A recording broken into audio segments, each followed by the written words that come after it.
Hey, so thanks to everybody for showing up. My name's Eric Coleman. I work for Frederator Studios. Most of the cartoons you see on Cartoon Hangover are produced by us up in Burbank, and we're really thrilled everybody got out to this. So we're gonna get right into PuppyCat and friends, and we'll introduce a whole slew of people. And I don't know what order they're in, but I'm just gonna start ordering this. Let's start with art director Efren Farias.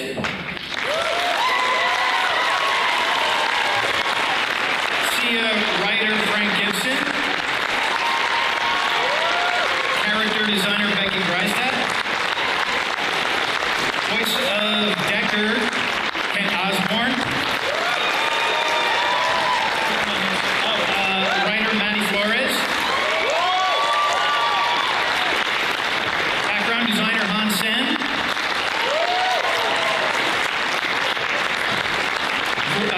Let's introduce the voice of B, Alan Rachel.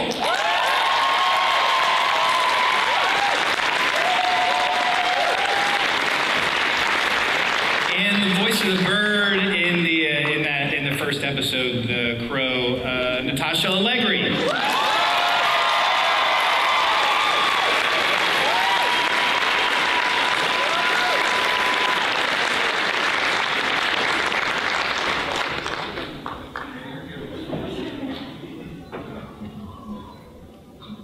So let's go back. You know, we released, or Cartoon Hangover released being PuppyCat, the first short, just about a year ago, about 53 weeks or so. And a lot has happened in that time. So we'll start the first question with Natasha. In the past year, what's your reaction over to all the hoopla, PuppyCat hoopla, and all this over the past year? I'm reading all the YouTube comments. Okay, the YouTube comments. How many people are Kickstarter backers? Oh, man. Thank you very much. So you may have seen the little clip we teased this week. And what's your reaction to the comments? To the Kickstarter comments? Yeah, they were the YouTube comments. Oh yeah, they're nice. I think now it has your full name on it, so I know who exactly. So now you can track them down. By their first and last name. And well, we can come back. So it's one thing doing the short, and we took about a year or so to make the short, but now we're in series, and you're up to your ears in work. What's the biggest surprise going from the short to the series? What were you expecting? I was expecting this. I wasn't expecting Kevin Colby to be so nice, because he was really intimidating during the short, but he's actually one of the nicest.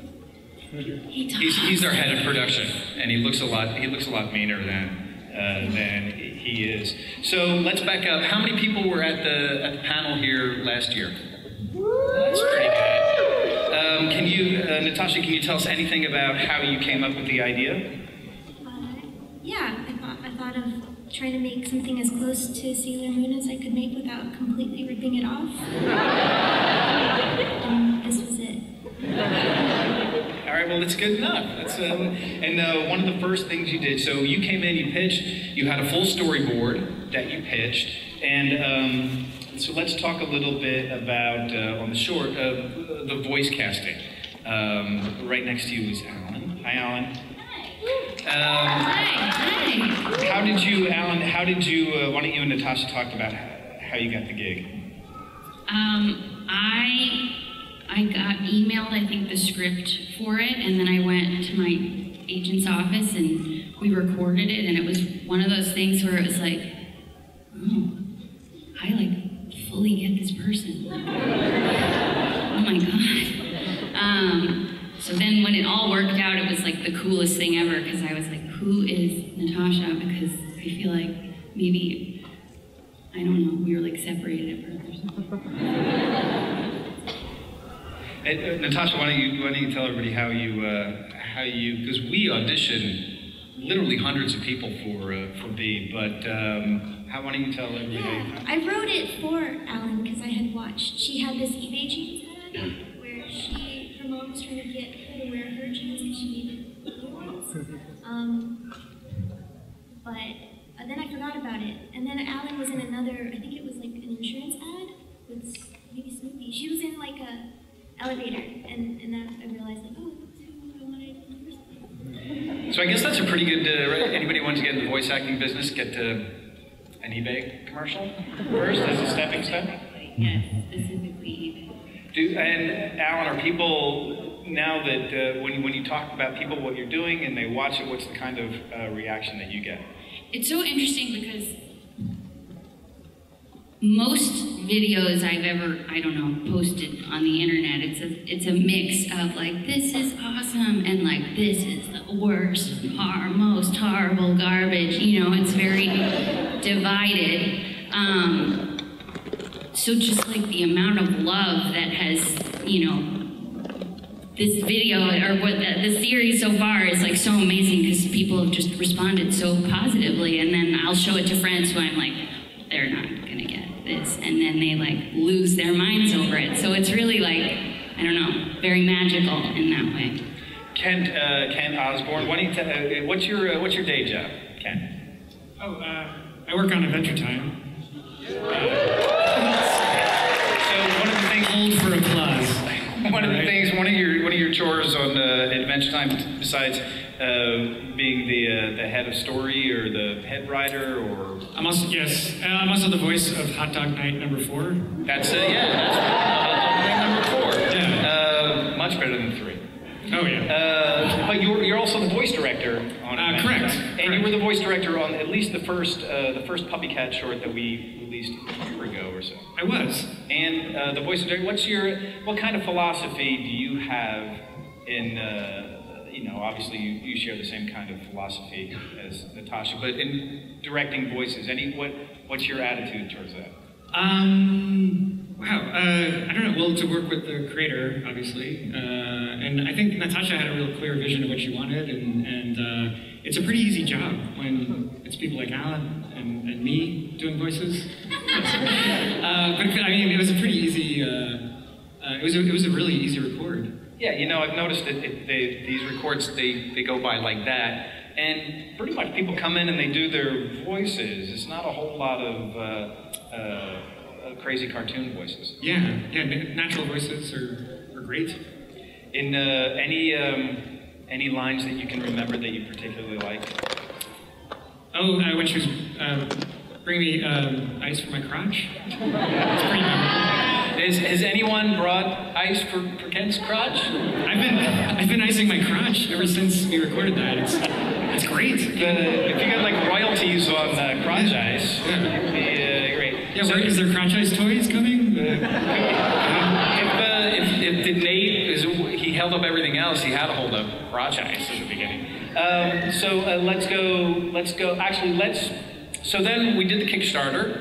We had a short, it did really, really well. We had the Kickstarter, and thank you again for contributing to that. So then the next step would be writing. Natasha, who'd you bring on board to help you write? Maddie and Frank.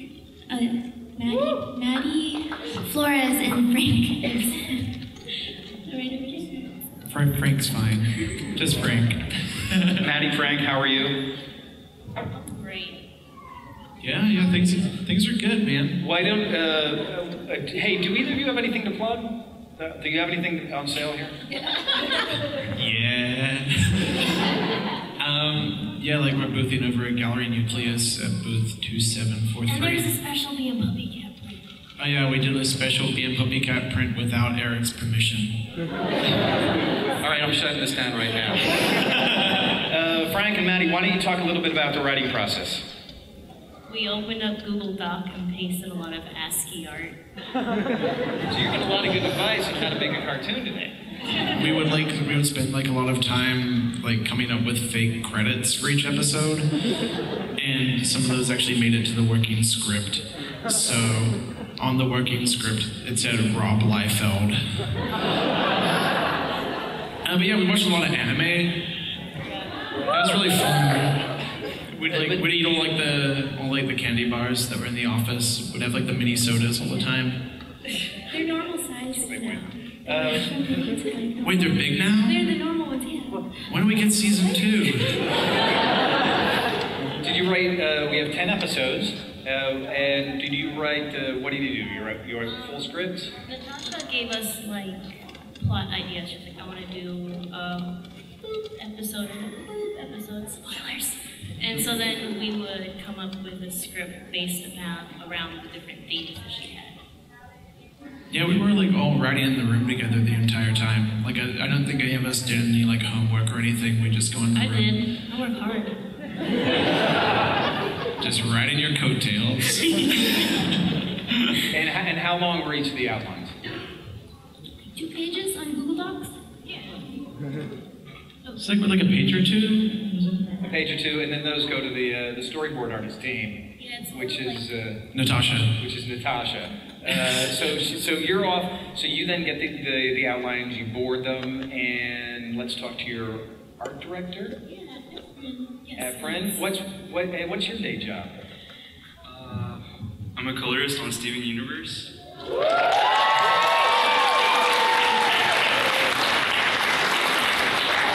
What kind of, so obviously you work with Natasha, but what kind of influences do you bring to the table in overseeing the look of the series? Oh, definitely a lot of anime. Also, some American cartoons. Like Sailor Moon, definitely a lot of Sailor Moon reference. How much back and forth has there been? I hear Natasha tearing up background all the time, throwing it out the window, so she must hate everything. How much back and forth is there between you and Natasha? With Bee Gees, it's perfect right away. Oh. So beautiful. There's not too much. I mean, it's mostly when we're concepting new stuff, like when we were concepting the character designs and like that I think we usually have more back and forth, like an email. But when it came to like the backgrounds and colors, we didn't really do much back and forth there. She pretty much was cool with anything that we put out there. And then Hans, way down at the end. But you're not. I introduced you as the background designer, but you're also designing characters too, right? Yeah. I did the character designs for Deckard and his sister Cass, and also the base body of the new bee in the new season. So that's raised a lot of hackles on the fans that the design's been changed from the short to the series. Natasha or Efren or Hans or all of you, what's the reasoning behind the change of the character designs between the short and the series? What's a hackle? It's like raised hackles, isn't like people get upset? Heckling? Cankles? All right. We'll figure out the hackles later. But some people, fans are truly upset or questioning why you changed the design. Yeah, of course, because anytime something changes, it's upsetting. But I changed it because I truly think that the pilot is ugly, and I wanted the new one to be really pretty. I don't know. That's okay. So, but you've changed. I don't know if they've changed that much, and I think everybody by the second episode will be a use. It's so much nicer now, Efren. Because when I did the pilot, I did most of the stuff myself because I thought I could do it. But then I realized by the end of the pilot that I totally couldn't do it by myself. And now that I have a lot of people working on it, it's so much better, and it's exactly what I wanted it to be. Oh, well, that's good. It's good that you got good. Hans, is there anything? So we're going to show you some footage of the first episode, rough footage a little bit later on. That's all we have in terms of animation. But what episode are you designing for this? What number episode are you working on? For characters or background? For anything. Yeah, pretty much I've been involved from this episode onward. Is there anything that you're working on now that you're so excited about that's coming up later? Me? That's pretty exciting. There is an episode that's coming up later that I'm going to be really excited for. It's got like video games in it. I don't know if that's saying too much, but I've always been like really. It's over.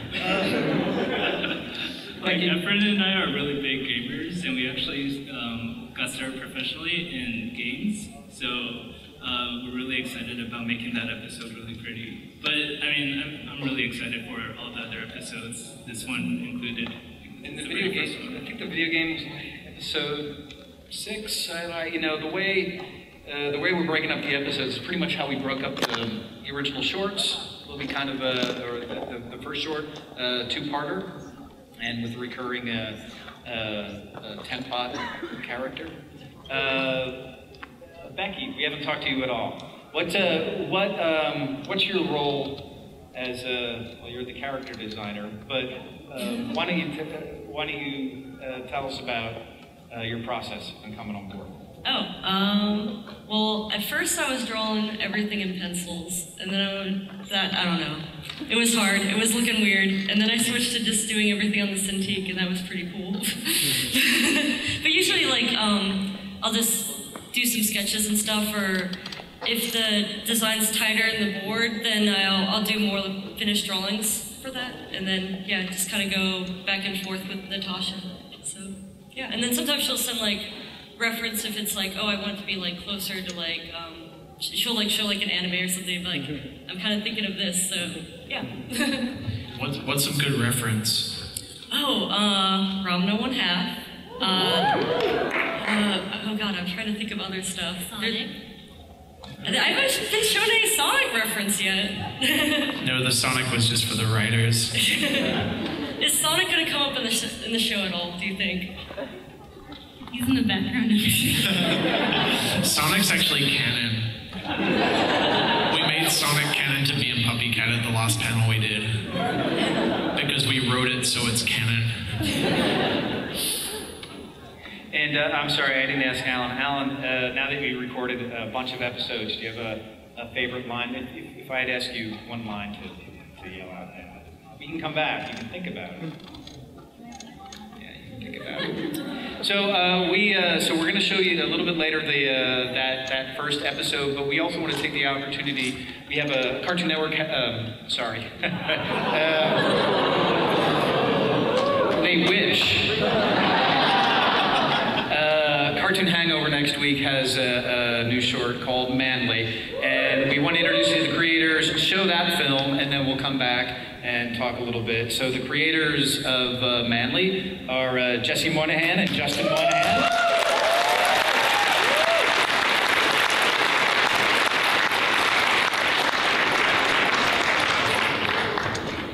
They're brothers.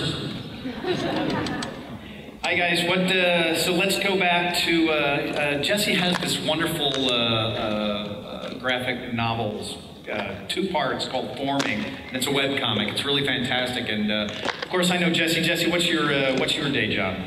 I write and storyboard for Adventure Time. So, been a big fan of Jesse's for a long time, really love Forming. I said, hey Jesse, please come and make some Forming cartoons for Cartoon Hangover, and what was your reaction? Only if I had all the rights to everything, basically. So we weren't going to do a Forming cartoon for Cartoon Hangover, but you know, this was like almost 2 years ago at this point. So, but then you went away, and then you came back with Manly.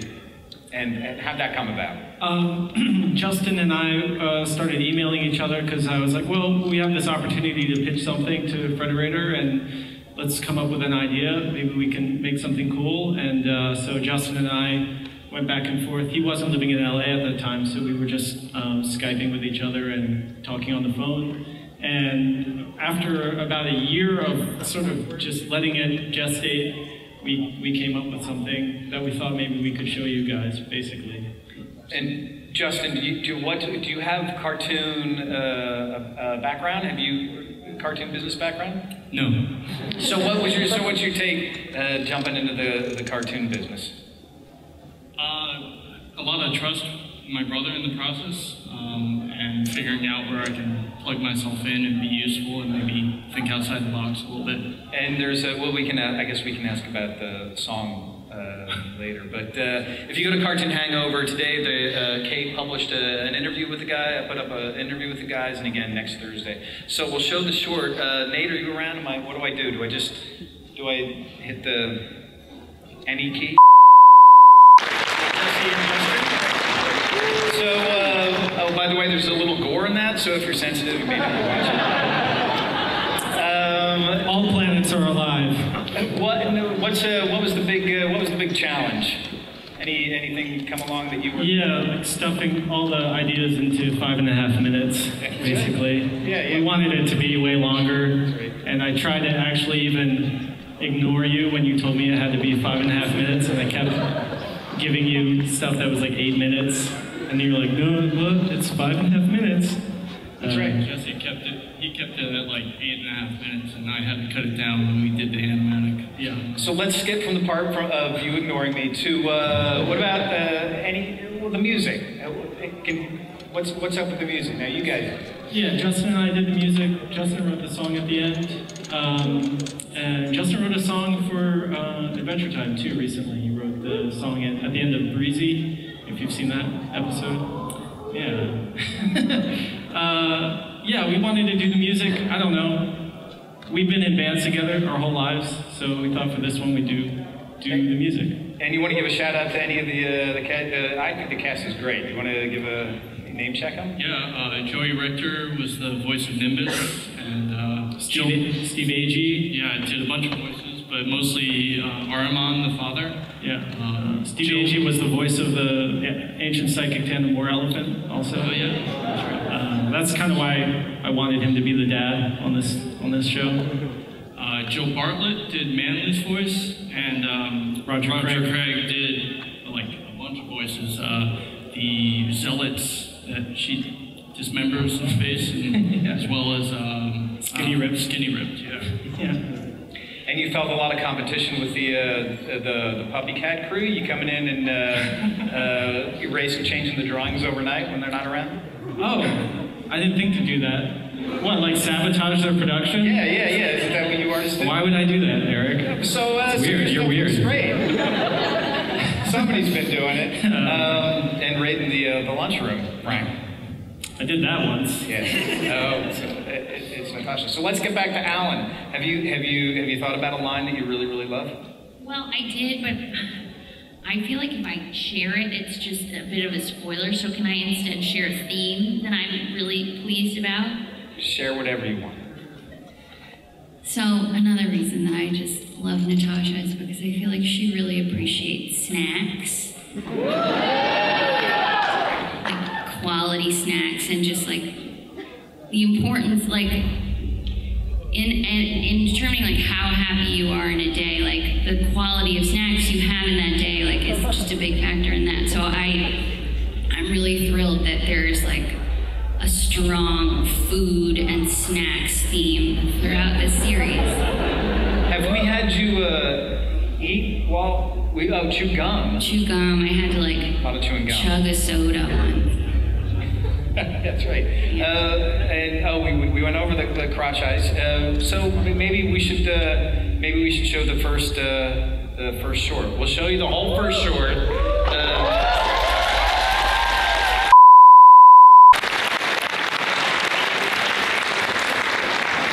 Who played Cass? Cass is played by Ashley Birch of Hey Ash, What You Playing? Yeah. Was the cicada? Was that you or Ashley? That was Ashley. That was Ashley. You lost out that part of the cicada, Alan. I didn't want to talk about that. Sorry. What else did I want to ask you about the? Can you give any? Let's talk about the inspiration for Cass. Why do you want to introduce Cass into the show? Oh, I wanted to show how inept Deckard is at being an adult, and I wanted someone who was seemingly like more put together.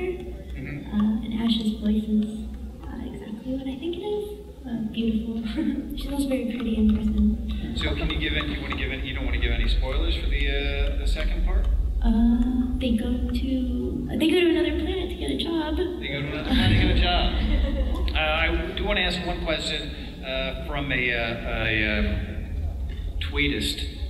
Moonhack95 asks, are you guys going for mixed, thick and thin line art on Bee and PuppyCat, or is it all going to be thin line? Thanks. It's a mix of thick and thin. That's a boring answer. It's a mix of thick and thin, but I'm going to change all of the line art in it. Okay, Moonhack95, it's a mix, and we'll probably change, Natasha's going to change everything. I can't wait. Can't wait for Bravest Warrior Season 3. Hey, where's John? John, are you here, John Alejandro? There's the voice of Danny, John Alejandro. He never left from last year's panel. He's just been hanging out. Oh, Precious Butts asks, by helping kickstart Bee and PuppyCat, do you think this will convince studios to produce more cartoons by and for adult women? I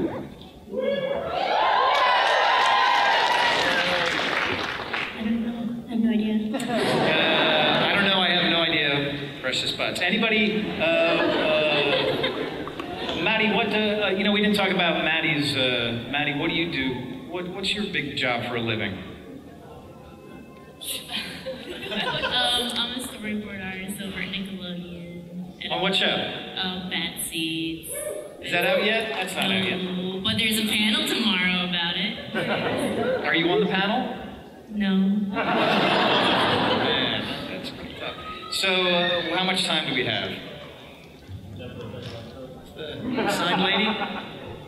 We got like 15 minutes. I just checked my phone while you were talking. Well, let's go. Thank you, Frank, for the endorsement. Thank you, Frank. Doing a wonderful job. Are we bringing up the PuppyCat? And so maybe we want to throw it up out to questions and answers from the audience. If anyone has any questions, maybe we'll have answers.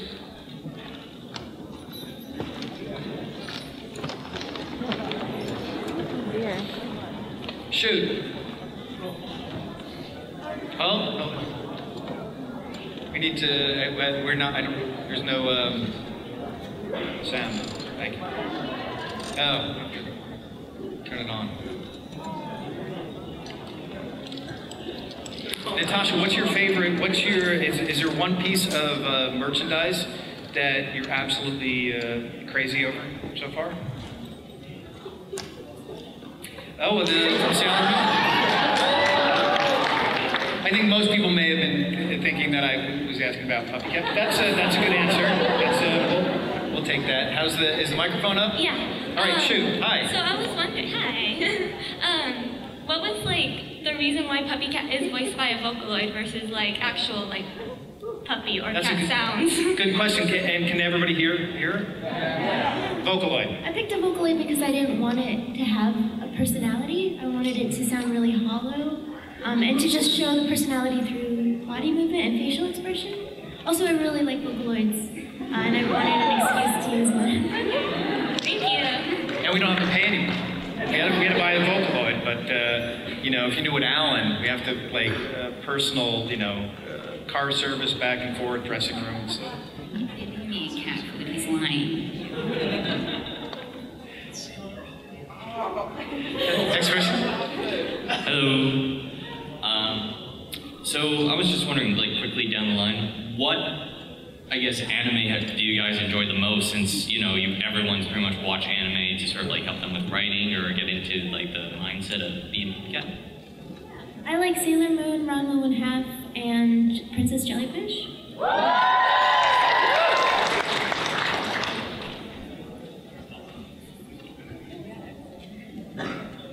Like Cowboy Bebop? Thank you very much. This wasn't much of an influence for being PuppyCat, but I really loved Kill la Kill recently. I like Pokemon and Golden Boy. Cheese Sweet Home and Polar Bear Cafe. Sailor Moon and Magic Knight Ray-Earth. Ikuhara, including Sailor Moon and Utena and Penguin Drum. I recently watched all the way through Evangelion. Really liked it. And I like Fist of the North Star. Sorry. And I like Kimba. Hi. Hi. Oh, that was loud. I just wanted to ask, well, since being PuppyCat is basically combining the two things I love, which is Sailor Moon and Vocaloid. So when I found out that PuppyCat was voiced by Oliver, I was ecstatic. So yeah. I just wanted to ask, what was your guys' reaction to PuppyCat being voiced by Vocaloid, I guess. Alan, how is it to work with the Vocaloid? Just really difficult. I found like overall it had like a bad attitude. We worked it out. It's just like it's very civil. That's all. It's just like. So, Frank and Maddie, when you're writing lines for the Vocaloid, are there specific things that you put in the dialogue that you want to hear in the Vocaloid? Not really for the Vocaloid, but I mean, for PuppyCat dialogue, we try to keep it minimal so it doesn't go on. Yeah, it's a cartoon. No one wants to read it. Except for the comic, which is great, and you should go buy it right now. I didn't know what Vocaloids were, and then I found out and I got into YouTube watching videos. I remember talking to Will about using the Vocaloid. Yeah, and he was like, yeah, this is really cool. Yeah, I can totally do this. And then he goes to me, he's just like, I have no idea how this works. He didn't have a computer that could even run it. So he worked it out. And it came out very nice. Thanks. Hi. Hi. So we sort of saw this with the last clip that you showed for the new show. And I was curious what you think it's going to take to make anime and cartoons something that adults can really cling on to as much in the States as they do in other countries. Well, I think people here love anime. I love it. I'm very old and I still watch it all the time. I really do. Anybody out there want to jump in? What you think anime is as mainstream as it I should be? think sometimes, maybe over here, there could be quote-unquote gatekeepers that make new people feel uncomfortable wanting to watch a thing, so we should just all hold hands and invite everyone. Just holding hands, that's answer. Oh, okay, sweet. Okay. Hi, Natasha. I was able to make it to your panel, yay! So, for a question for all of you would be, when you were making these, when you were like during the production of the cartoons that you were producing or drawing, etc., what was the most challenging part, or like a part that you had found like was somewhat difficult but you were able to overcome or not able to overcome? Anything there? I can't stay on task. My computer has. Kevin finally installed Netflix onto it. So I'm watching Netflix and YouTube and not doing my work.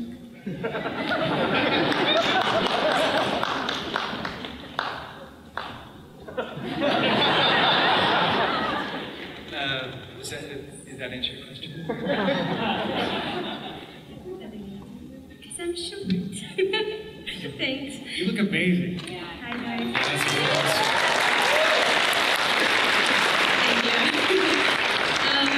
Okay, my question, I have actually two questions. One is about PuppyCat being a Vocaloid voice.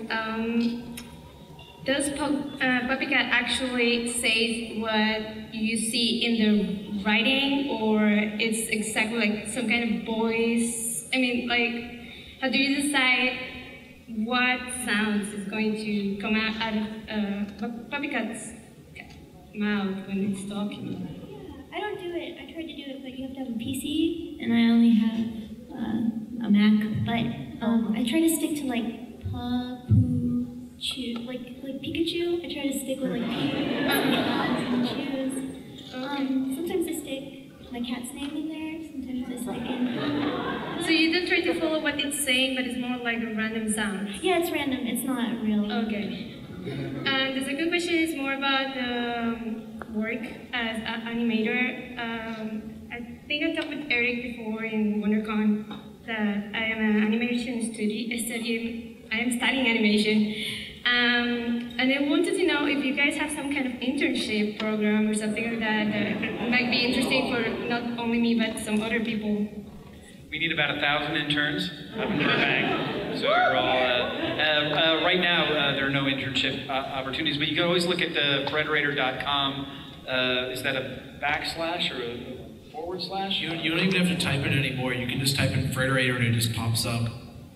There you go. Listen to Frank. Yeah, we have a jobs page for opportunities for those in internships.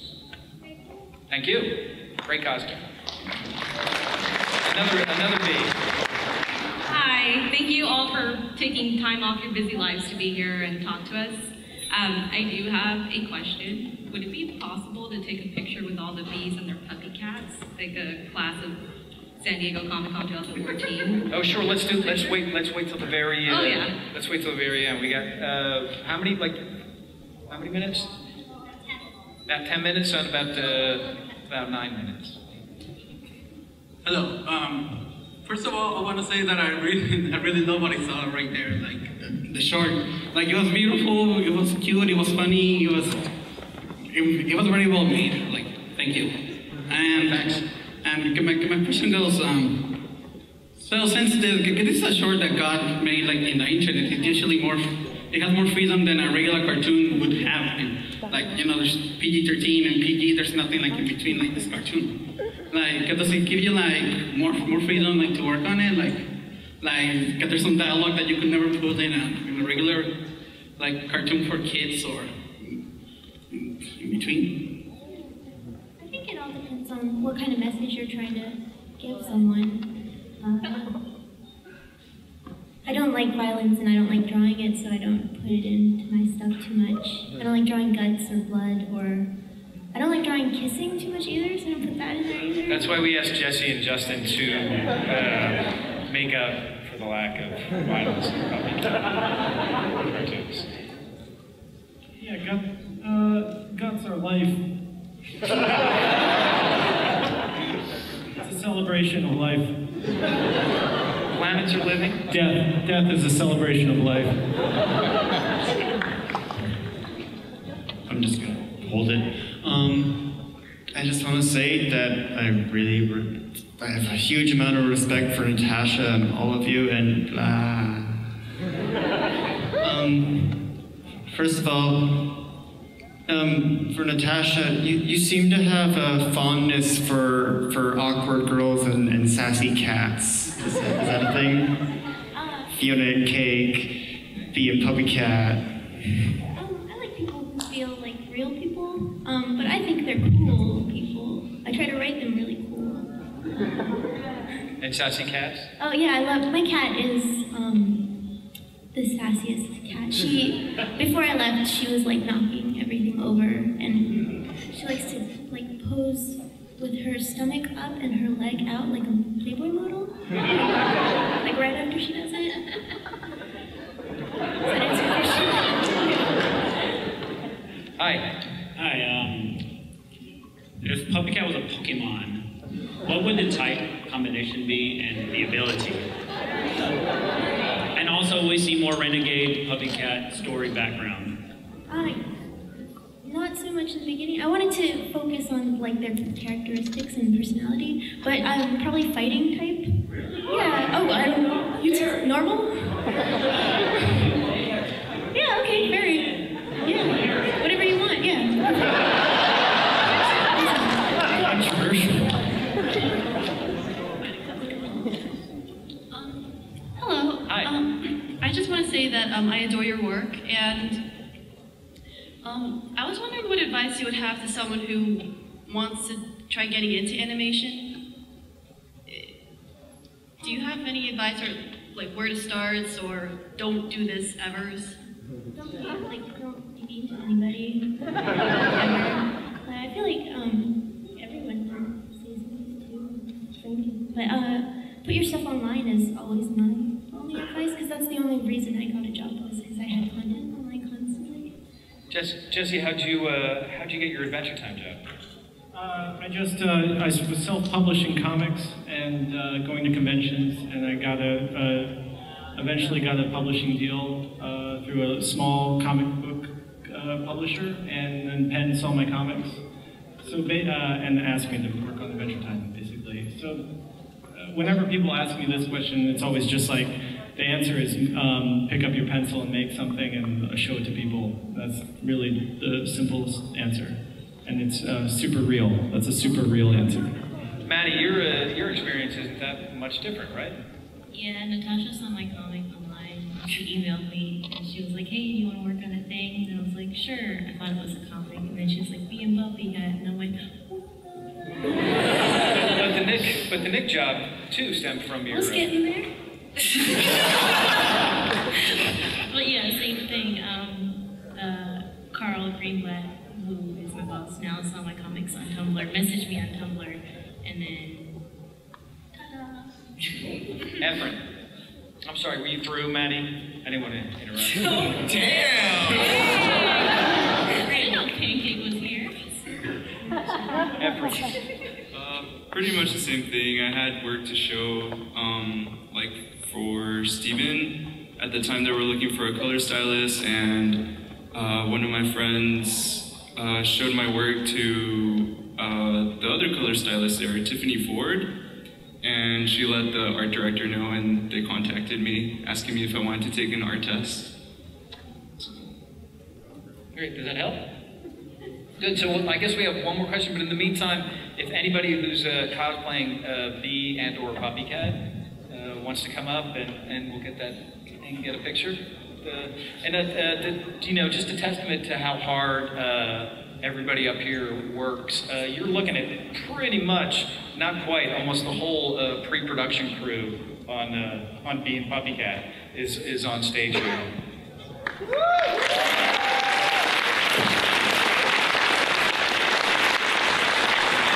And Corey's in the back. He's our cleanup guy. So that's pretty much the whole crew. And they work awfully hard. In addition to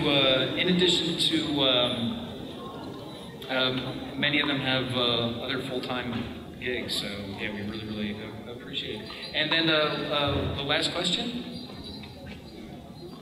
Yeah, if PuppyCat, why don't we get the last question? Yeah, hello. I want to ask, you say you want to redo it, like you're not happy with it.